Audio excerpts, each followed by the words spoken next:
আমার স্নেহের সকল ছাত্রছাত্রীকে রাজু স্যার ম্যাথ সলিউশনে স্বাগত। আজ আমি তোমাদের শেখাবো মৌলিক উৎপাদকের বিশ্লেষণ, মানে সংখ্যাগুলো কীভাবে মৌলিক সংখ্যা নির্ণয় করতে হয় সেই পদ্ধতি তোমাদের শেখাবো। খুব সহজ নয় শেখাবো, তোমরা মন দিয়ে বুঝবে। বিস্তারিতভাবে আলোচনা করব। দেখো, মৌলিক সংখ্যা নির্ণয়ের আগে তোমাদের কিছু বিষয় জানা প্রয়োজন। সেই বিষয়গুলি হলো, তোমাদের জানতে হবে যে সংখ্যাটি জোড় না বিজোড়। জোড় সংখ্যা বিজোড় সংখ্যা কীভাবে চিনতে হয় শোনো। 1 থেকে ধরো আমি 100 পর্যন্ত তোমাদের জোড় সংখ্যা শেখাচ্ছি। 2 থেকে শুরু ধরো, 2, 4, 6, 8, 10, 12, 14, মানে একটি পরপর কিন্তু জোড় সংখ্যা হয়। আর বিজোড় সংখ্যা হয় 1, 3, 5, 7, 9, 11, 13 এরকম পরপর একটি সংখ্যা পরপর কিন্তু বিজোড় সংখ্যা হয়।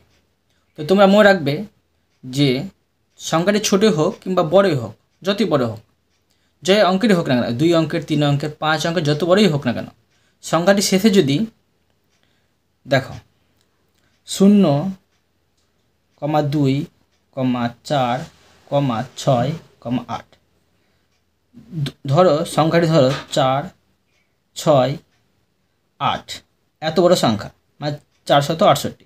তো এই সংখ্যাটি জোড় না বিজোড় কীভাবে চিনব? শেষে দেখব শেষের সংখ্যাটি কী আছে। যত বড় সংখ্যা থাক তার শেষের সংখ্যা দেখতে হবে। এখন দেখো শেষের সংখ্যা আছে 8, অতএব কিন্তু এটা হচ্ছে জোড় সংখ্যা। কি বলেছি? 0, 2, 4, 6, 8 এটির মধ্যে যে কোনো একটি যদি সংখ্যা থাকে সেটা হবে জোড় সংখ্যা। আর যদি 1, 3, 5, 7, 9 এইটির মধ্যে যদি কোনো একটি সংখ্যা থাকে শেষের সংখ্যাটি, সেটা হবে বিজোড় সংখ্যা। এখন দেখো যদি আমি লিখি 365, এখন দেখো এই সংখ্যাটি জোড় না বিজোড়? শেষে আছে 5, মানে অতএব এটা হচ্ছে বিজোড় সংখ্যা। ধরো আমি লিখলাম 64, এটা এখন কোন সংখ্যা? জোড় সংখ্যা। এবার ধরো আমি 1, 0, 6, 9 লিখলাম, এই সংখ্যাটি কোন সংখ্যা? এই সংখ্যাটি হচ্ছে বিজোড় সংখ্যা, কেননা এই শেষ সংখ্যা আছে 9। বুঝতে পারলে? তোমাদের জোড় বিজোড় কীভাবে চিনতে হয় সেটা কিন্তু শিখে দিলাম। এবার তোমাদের শিখতে হবে যে সংখ্যাটি মৌলিক না যৌগিক, সেটাও কিন্তু তোমার জানা প্রয়োজন মৌলিক উৎপাদকের বিশ্লেষণ করার জন্য। দেখো সংখ্যাটি কীভাবে মৌলিক না যৌগিক হবে সেটা কীভাবে নির্ণয় করবে। দেখো, দেখবে সংখ্যাটিকে যদি 1 এবং সেই সংখ্যা ছাড়াও অন্য কোনো সংখ্যা দ্বারা নিঃশেষে ভাগ করা যায়, তাকে বলা হয় যৌগিক সংখ্যা। মানে সংখ্যাটিকে 1 দিয়ে ভাগ যাবে এবং সেই সংখ্যা দিয়েও ভাগ যাবে, এছাড়া কিন্তু অন্য কোনো সংখ্যা দিয়েও ভাগ যেতে পারে, তবে হবে সেটা কি যৌগিক সংখ্যা। আর যদি সংখ্যাটিকে 1 দিয়ে এবং সেই সংখ্যা ছাড়া অন্য কোনো সংখ্যা দ্বারা নিঃশেষে ভাগ করা যায় না, মানে ভাগশেষ থেকে যাবে, তখন সেটা হয়ে যাবে তোমার মৌলিক সংখ্যা। যেমন তোমাদের শেখাচ্ছি আমি, দেখো একটা ধর লিখলাম 15, এটা কিন্তু বিজোড় সংখ্যা, ঠিক আছে, তবুও কিন্তু এটা তোমার যৌগিক সংখ্যা, কেননা 1 দিয়ে ভাগ করা যাবে, 3 দিয়ে ভাগ করা যাবে, আর 5 দিয়ে ভাগ করা যাবে, এছাড়া 15 দিয়েও কিন্তু ভাগ করা যাবে। সেই জন্য এটা হচ্ছে তোমার যৌগিক সংখ্যা। যদি আমি বলি 17, দেখো এটা যৌগিক না মৌলিক? এখন দেখো এটাকে 1 দিয়ে ভাগ করা যাবে আর 17 দিয়ে ভাগ করা যাবে। কি বললাম আমি? যে সংখ্যাকে 1 এবং সেই সংখ্যা ছাড়া অন্য কোনো সংখ্যা দ্বারা নিঃশেষে ভাগ করা যায় তাকে বলা হয় যৌগিক সংখ্যা। আর যে সংখ্যাকে 1 এবং সেই সংখ্যা ছাড়া অন্য কোনো সংখ্যা দ্বারা নিঃশেষে ভাগ করা যায় না, মানে ভাগশেষ থেকে যায়, তাকে বলা হয় মৌলিক সংখ্যা। বুঝতে পারলে? তো যখন আমরা উৎপাদক করব, মৌলিক উৎপাদক বিশ্লেষণ করব, যেটা তোমার যৌগিক সংখ্যা হবে সেটা কিন্তু মৌলিক উৎপাদকে বিশ্লেষণ করা যাবে না। আর যেটা শুধু যৌগিক সংখ্যা হবে সেটাই মৌলিক উৎপাদকে বিশ্লেষণ করা যাবে। এখন তোমাদের শেখাচ্ছি, দেখো কীভাবে মৌলিক উৎপাদকে বিশ্লেষণ করতে হয়। মন দিয়ে বোঝো। ধর 1 নম্বর দিয়ে আমি লিখলাম 36, এটাকে আমি উৎপাদক করব। এখন এটা দেখব জোড় না বিজোড়। প্রথম কাজ হচ্ছে জোড় না বিজোড়। তোমরা মনে রাখবে যদি সংখ্যাটি জোড় হয় সেটা কিন্তু অবশ্যই 2 দিয়ে ভাগ যাবে। তোমরা নাম মুখে পারলে রাপে কিন্তু করে নেবে। আমি মুখে মুখে করে নিচ্ছি। দেখো এটা 2 দিয়ে ভাগ করলে হবে 18 দুগুণে 36। আবার দেখো জোড় সংখ্যা থাকলে বলেছি 2 দিয়ে ভাগ যাবে, 2 দিয়ে যাচ্ছে, 9 দুগুণে 18। এবার দেখো এটি হচ্ছে তোমার বিজোড় সংখ্যা। এবার তোমাদের দেখতে হবে এই সংখ্যাটি যৌগিক না মৌলিক। এখন দেখো এটা তোমার হচ্ছে যৌগিক, অতএব কিন্তু এটা ভাগ যাবে। তো কী দিয়ে ভাগ যাবে? তো এটাকে প্রথমে 3 দিয়ে ভাগ করে দেখতে হবে। যদি বিজোড় সংখ্যা থাকে সেটাকে 3 দিয়ে ভাগ করে দেখতে হবে। 3 দিয়ে যদি ভাগ না যায় 5 দিয়ে, 5 দিয়ে যদি না যায় 7 দিয়ে, 7 দিয়ে যদি ভাগ না যায় 9 দিয়ে, মানে এইভাবে পরপর বিজোড় সংখ্যা দিয়ে ভাগ করে করে দেখতে হবে। যদি সেটা যৌগিক সংখ্যা হয় তবেই কিন্তু ভাগ যাবে। এখন থেকে এটা বিজোড় সংখ্যা আর এটা যৌগিক সংখ্যা, এটাকে 3 দিয়ে ভাগ যাবে, 3 3 9। তো কী পেলাম দেখো, 36 সমান 36কে উৎপাদক করে পেলাম 2 গুণিত 2 গুণিত 3 গুণিত 3। এবার দেখো তোমাদের আমি 2 নম্বর 120কে উৎপাদক করে দেখাচ্ছি। 120 দেখো এটা জোড় না বিজোড়? শূন্য আছে শেষে, অতএব এটা জোড় সংখ্যা। এটাকে অবশ্যই 2 দিয়ে করতে হবে, 2 দিয়ে করছি 60, 2 এ 120। আবার দেখো 2 দিয়ে যাবে, এটা হচ্ছে 30, আবার 2 দিয়ে যাবে, জোড় সংখ্যা আছে সেই জন্য 15। এবার দেখো এটা হচ্ছে তোমার বিজোড় সংখ্যা। এবার দেখতে হবে এটা মৌলিক না যৌগিক। যৌগিক থাকলে ভাগ যাবে আর মৌলিক থাকলে ভাগ যাবে না। তো এটা তোমার যৌগিক, তো প্রথমে 3 দিয়ে বলেছি ভাগ যাচ্ছে কিনা, 3 দিয়ে 3 5 15 ভাগ চলে যাচ্ছে। যদি 3 দিয়ে না যেত তো 5 দিয়ে দেখতে হতো, তারপর 5 দিয়ে না হলে 7 দিয়ে দেখতে হতো। তো এটাকে আমি 3 দিয়ে করে নেবো, 3 5 15। এখন দেখো 5টা তোমার আর ভাগ যাবে না, কেননা এটা তোমার বিজোড়ও হচ্ছে আবার মৌলিকও হচ্ছে, বুঝতে পারলে? তো 120 সমান 2 গুণিত 2 গুণিত 2 গুণিত 3 গুণিত 5 পেয়ে গেলাম। এবার দেখো 3 নম্বর 245, এটাকে উৎপাদক করব। দেখো 245। এবার দেখো এটা তোমার শেষে আছে বিজোড় সংখ্যা, মানে এটা গোটাই হচ্ছে বিজোড়। তো এটাকে 2 দিয়ে ভাগ যাবে না, তো এটাকে প্রথমে আমাকে 3 দিয়ে ভাগ করে দেখতে হবে। 3 দিয়ে যদি ভাগ চলে যায়, ভাগ শেষ না থাকে, তবে কিন্তু বসাতে পাবো। আর 3 দিয়ে যদি ভাগ না যায়, ভাগ শেষ থেকে যায়, তবে কিন্তু 5 দিয়ে দেখতে হবে রাপে। তো আমি এটা মুখে মুখে করছি, তোমরা যারা পারবে না তারা কিন্তু পাশে রাপে ভাগ করে দেখবে। এটা দেখো 3 দিয়ে দেখবো, 3 8 24, কিন্তু 5টা ভাগ যাচ্ছে না। তো 5 দিয়ে দেখবো, 3 দিয়ে ভাগ গেল না, 5 দিয়ে চলে যাবে। দেখো 4 5 20, আর 4 5 থাকছে 5 9 45।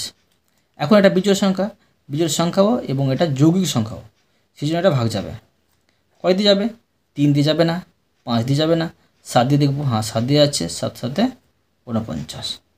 তো কী পেলাম? 245কে উৎপাদক করে পেলাম 5 গুণিত 7 গুণিত 7, বুঝতে পারলে? এরপরে দেখো 4 নম্বর। 4 নম্বর দেখো 455। এখন দেখো এটাকে আমি উৎপাদক করে নেব। তো দেখো এটার শেষে কিন্তু বিজোড় সংখ্যা আছে, অতএব এটা গোটাই হচ্ছে তোমার বিজোড় সংখ্যা। তো এটাকে আমি দেখব প্রথমে 3 দিয়ে ভাগ করে, 3 দিয়ে যদি ভাগ যাই তো বসাবো, আর না গেলে 5 দিয়ে দেখতে হবে। এখন দেখো আমি মুখোমুখি করছি, 3 দিয়ে 3 15 45, এটা যাচ্ছে না, অতএব 3 দিয়ে ভাগ যাবে না, 5 দিয়ে করতে হবে। তো 5 9 45 আর 5 1 5।